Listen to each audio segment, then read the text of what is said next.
तो दोस्तों एक बार फिर स्वागत है आप सभी का हमारे चैनल पर। और इस वीडियो में हम बात करने वाले हैं एमएससीटी लॉ की 2025 वाले बैच की बात कर रहे हैं या एग्जामिनेशन की बात कर रहे हैं। जो बच्चे यहाँ पे फोकस कर रहे हैं एमएससीटी को टारगेट कर रहे हैं और उनके लिए बहुत इंपॉर्टेंट चीज़ है वो है स्टडी प्लान। जी हाँ, बिना स्टडी प्लान के कुछ होने नहीं वाला है। मार्क्स जो हमें चाहिए मैक्सिमम वो नहीं आ पाएंगे, इसीलिए एक बेहतर स्टडी प्लान आपको बनाना पड़ेगा। और वो प्लान कैसे बना सकते हैं, क्या करना है हमको, इस वीडियो में हम डिस्कस करेंगे। सो आखिर तक देखना है और दोस्तों को शेयर कर देना ताकि उनको भी ये जानकारी मिल जाए। और अगर चैनल सब्सक्राइब नहीं किया अभी तक तो कर लो भैया, क्योंकि यहाँ सारी जानकारी लॉ से रिलेटेड मिलेगी आपको, है ना।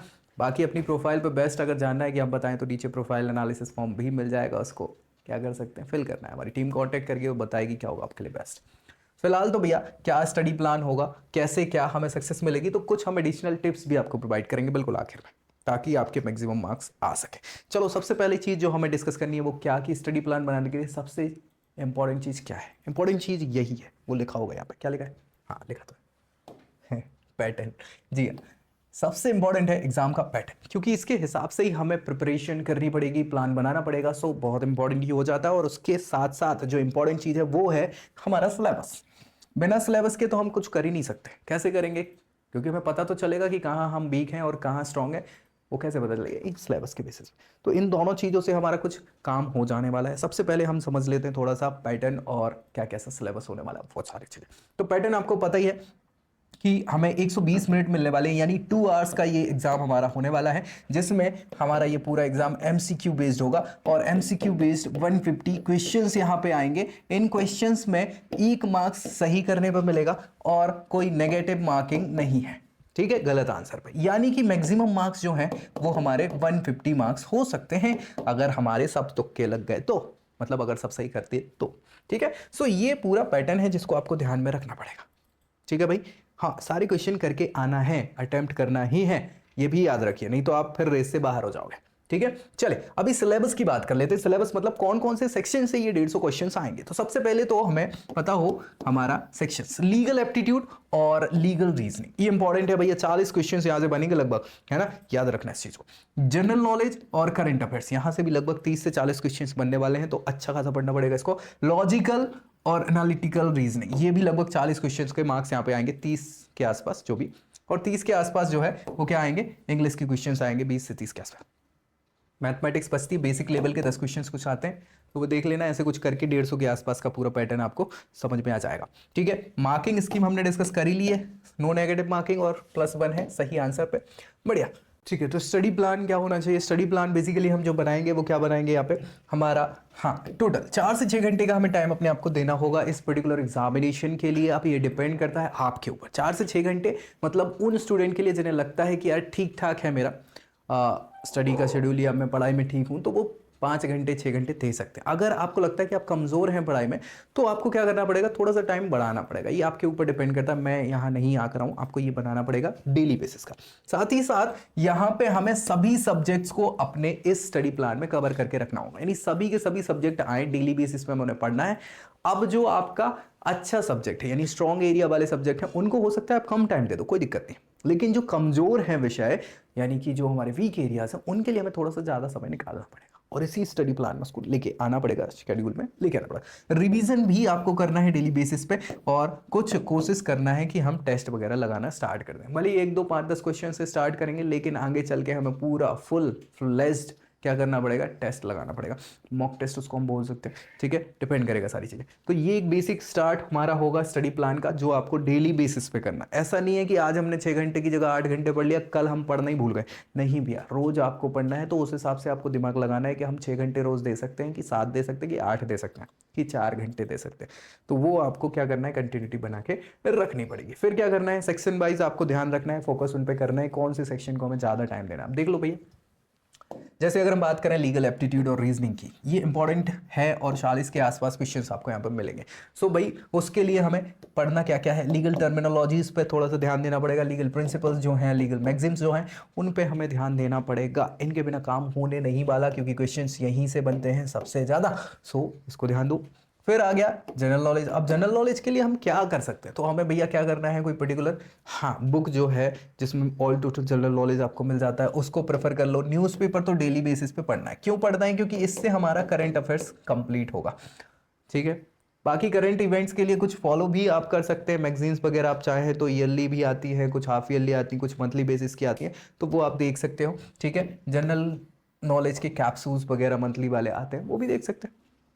ठीक है, अब मेजर लीगल इवेंट्स को, कॉन्स्टिट्यूशनल अपडेट को, इनको भी आप दिमाग से छोड़ नहीं सकते। बिल्कुल जो चीज़ें आ रही हैं, जो नए आपके लीगल कॉन्स्टिट्यूशनल इवेंट्स जो हो रहे हैं, या फिर जो आपके लीगल इवेंट्स में चेंजेस जो आ रहे हैं, वो सभी आपके मतलब आंखों से गुजरने चाहिए। आंखों से गुजरने का मतलब आपको उसके बारे में जानकारी होनी चाहिए, ये क्वेश्चंस पूछे जाएंगे। अब फिर बात करें लॉजिकल एनालिटिकल रीजनिंग की, तो यहाँ पे क्या है, अब देखो यहाँ पे पजल्स वगैरह जो आते हैं, तो वो आप ऐसा नहीं है कि देख के ही कहे हाँ हाँ ये तो बन जाएंगे, नहीं नहीं नहीं नहीं, वो वहाँ नहीं बनेंगे। अगर ऐसे आपने किया तो आपको क्वेश्चंस लगाने पड़ेंगे, उसके लिए आपको पजल्स जितने हो सके सॉल्व करना है। सिटिंग अरेंजमेंट यहाँ पे बन जाती है, सिटिंग अरेंजमेंट वहाँ पे कन्फ्यूजन आता है, तो कम से कम प्रैक्टिस करें उसको, ताकि हाँ कम से कम प्रैक्टिस मतलब ये है कि प्रैक्टिस ज़्यादा से ज़्यादा करें, लेकिन उसको प्रैक्टिस करना है आपको।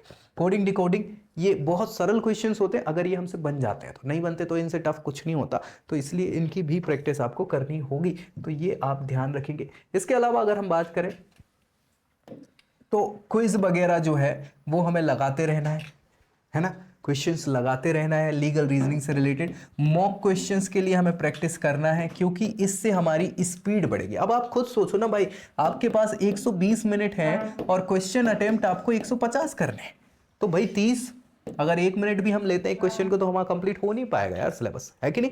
तो हमें जल्दी से क्या करना पड़ेगा, स्पीड बढ़ानी पड़ेगी। तो स्पीड बढ़ाने के लिए क्या करना है, प्रैक्टिस करनी पड़ेगी, प्रैक्टिस से ही स्पीड बढ़ेगी। अब भैया अंग्रेजी के सेक्शन की बात करें तो यहाँ पे ग्रामर पे हमें काम करना पड़ेगा, चाहे वो हमारा सब्जेक्ट वर्ब एग्रीमेंट हो, या फिर एंटोनिम सिनोनिम हो, वोकैब हो, है ना, वन वर्ड सब्स्टिट्यूशन हो। इसके अलावा जो भी आपके अनसीन पैसेज वगैरह आ जाते हैं वो कॉम्प्रिहेंशन वाले, उन सबको आपको ध्यान देना है। और इसके लिए न्यूज़पेपर इंग्लिश वाला बहुत फ़ायदेमंद होता है, अगर नहीं किया है तो स्टार्ट कर लो। दो चीज़ों का फ़ायदा होगा आपको, इंग्लिश के लिए भी और दूसरा करंट अफेयर्स के लिए भी।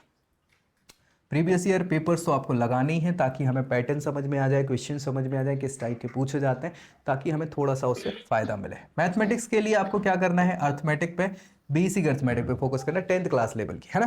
परसेंटेज आते हैं, रेशियो प्रोपोर्शन आते हैं, वो उस टाइप के सारे क्वेश्चंस आपको लगा लेने हैं। फॉर्मूला और कॉन्सेप्ट जो हैं उनको रिवाइज करते रखना है, क्योंकि ये लास्ट में हमें दिमाग में नहीं रहता है ना। सो फॉर्मूला के लिए हमें क्या करना है, चाहे तो वो स्टिकी नोट्स आप लगा सकते हो जहाँ भी आप पढ़ रहे हैं वहाँ पे, और शॉर्ट नोट्स बना सकते हैं, या फिर वो फ्लैश नोट्स जिनको हम बोलते हैं तो वो रख सकते हैं। अगर मैप, माइंड मैप वगैरह आपके आते हैं, समझ में आते हैं, तो वो आप कर सकते हो, ताकि ईजीनेस पड़े आपको, चीज़ें आपकी क्लियर हो पाए, मार्क्स थोड़े से बढ़ पाएँ, इससे हमारा प्रैक्टिस बढ़ता चला जाएगा। मटेरियल्स की अगर हम बात करें, क्या क्या रख सकते हैं, क्या यूज़ करना चाहिए। सो लीगल एप्टीट्यूड के लिए भारद्वाज साहब, एपी भारद्वाज की बुक आती है, वो आपके लिए एक अच्छा ऑप्शन हो सकती है। जनरल नॉलेज के लिए तो लूसेंट रामबाण है ना। बस इसमें क्या करना होगा कि लूसेंट एक बार में समझ नहीं आती, तो उसको आपको 3 से 4 बार पढ़ना पड़ेगा, बिना मन लगाए पढ़ लो पढ़ लो पढ़ लो, तो वो दिमाग में चीज़ें आने लग जाएंगी। तो लूसेंट से क्वेश्चन आ जाते हैं पर्याप्त। आर.एस. अग्रवाल साहब, ये भी एक अच्छी बुक है हमेशा से, लॉजिकल रीजनिंग के लिए भी और एप्टीट्यूड के लिए भी। एक सिंपल बुक उनकी आती है बेसिक के लिए, ठीक है। वर्ड पावर मेड इजी, ये सबसे अच्छी बुक है भैया, है ना। हाँ, इंग्लिश वाले बच्चों के लिए नॉर्मल लॉइस की ये बुक है जो आपके काम की है। इसके अलावा जितने ज़्यादा मॉक टेस्ट आप लगा पाओ, जितने ज़्यादा प्रीवियस ईयर पेपर आप सॉल्व कर पाओ, वो आपके एनहेंस ही करेगा मार्क्स को, तो उस पर हमें ध्यान देना है, ठीक है। रेगुलर मॉक टेस्ट लगाना है, इससे हमारा कहीं ना कहीं एक मतलब जो माइंड है वो बन पाएगा, मेट कर पाएंगे हम, साथ ही साथ जो हमारा स्पीड है उसको हम बढ़ा पाएंगे। बाकी यहाँ पे पता चल जाएगा कि हम कितने गहरे पानी में हैं कि कितने उथले पानी में, डिपेंड करता है। सो प्रीवियस ईयर पेपर भी लगा लेना है, अब हमें पता चल जाएगा हमारी स्ट्रेंथ या वीकनेस के बारे में, तो उस पर फोकस कर सकते हैं फिर, है कि नहीं। तो कोई दिक्कत परेशानी नहीं होगी। फिर रिवीजन के लिए समय निकालना है, रोज़ 1 डेढ़ घंटे 2 घंटे रिवाइज करेंगे चीज़ों को जो हमारी गड़बड़ हो रही हैं, और प्रैक्टिस करना हमें नहीं भूलना है। उसके बाद फिर हम एनालाइज करेंगे खुद को, तो हमें अपनी सच्चाई पता चल जाएगी कि हम क्या कर रहे हैं। ये है एग्ज़ाम डे की स्ट्रेटेजी, जो अभी बता दे रहा हूँ, तब जब आएगा एग्ज़ाम तो फिर और डिटेल में हम तब तक डिस्कस तो कर ही लेंगे। सबसे पहले हमें टाइम को मैनेज करना सीखना पड़ेगा, नहीं तो दिक्कत हो जाएगी, क्योंकि हमारे पास टाइम ऑलरेडी कम है, ज़्यादा नहीं है।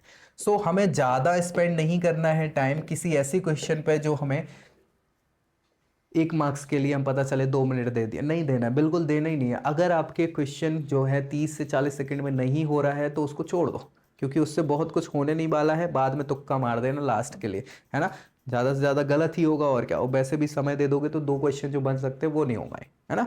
तो उन चीज़ों पे फोकस आपको पहले करना है। हाई स्कोरिंग सेक्शंस को सबसे पहले निपटाना है, जैसे शुरुआती 2-3 सेक्शन हमारे 30 से 40 क्वेश्चंस वहाँ से आने वाले, उनको पहले हमें कर लेना है, ठीक है। उसके बाद हमें सबसे इंपॉर्टेंट है काम रहना, मतलब बिल्कुल आराम से।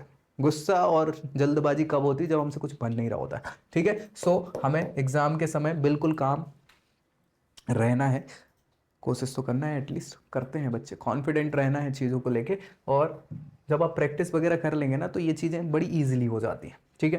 कुछ टिप्स जो मैंने कहा था एडिशनल आपको देंगे, तो एडिशनल टिप्स यही है कि आपको क्या करना है, कॉन्स्टिट्यूशनल अमेंडमेंट्स पढ़ के रखना है। भैया 106 हो चुके हैं, अब इसमें क्या है, क्वेश्चन पूछ लिए जाते हैं, तो बढ़िया है।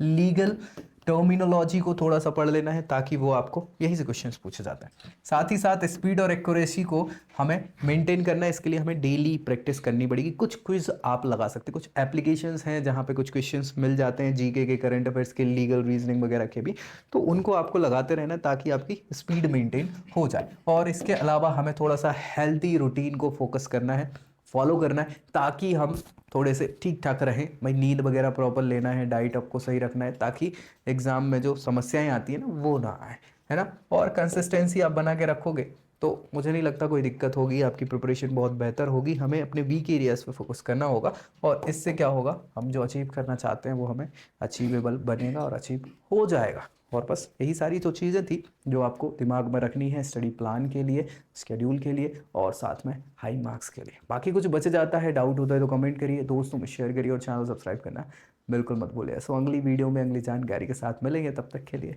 जय Hind. I hope you like this video. For more such videos, keep watching our channel. And do not forget to like, share, and subscribe.